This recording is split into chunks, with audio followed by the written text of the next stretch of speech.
that. I wanted to focus just a moment on the Presidential Emergency Operating Center.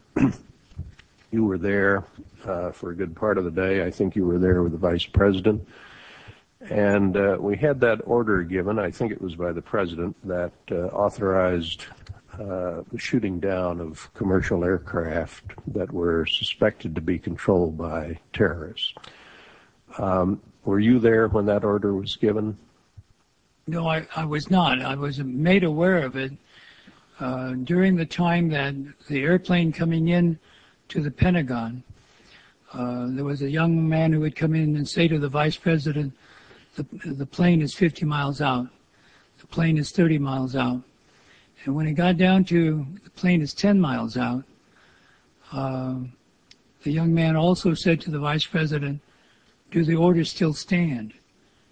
And the Vice President turned and whipped his neck around and said, of course the orders still stand. Have you heard anything to the contrary? Well, at the time I didn't know what all that meant.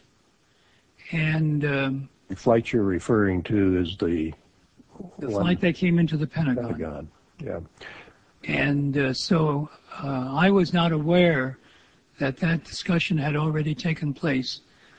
And but in listening to the conversation between the young man and the Vice President, then at the time I didn't really recognize the significance of that.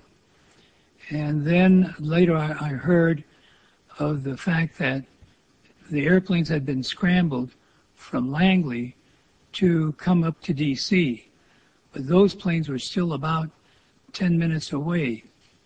And so then at the time we heard about the airplane that went into Pennsylvania, then I thought, oh my God, did we shoot it down?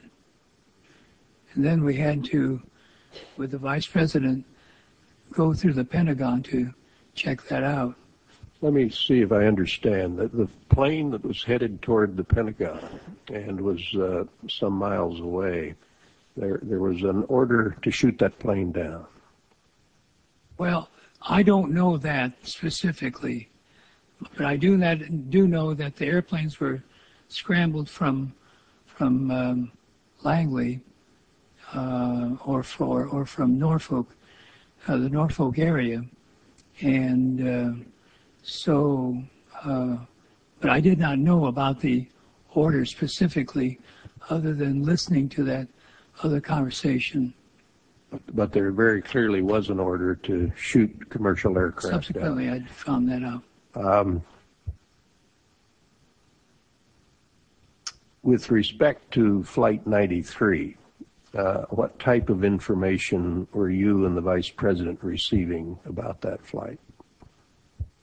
The only information we had at that point was when it went into when it crashed. I see. You didn't know beforehand about that airplane? Did not. And so there was no specific order there to shoot that plane down? No, sir. But there were military planes in the air in position to shoot down commercial aircraft. That's right. The planes had been scrambled, I believe, from Otis at that point.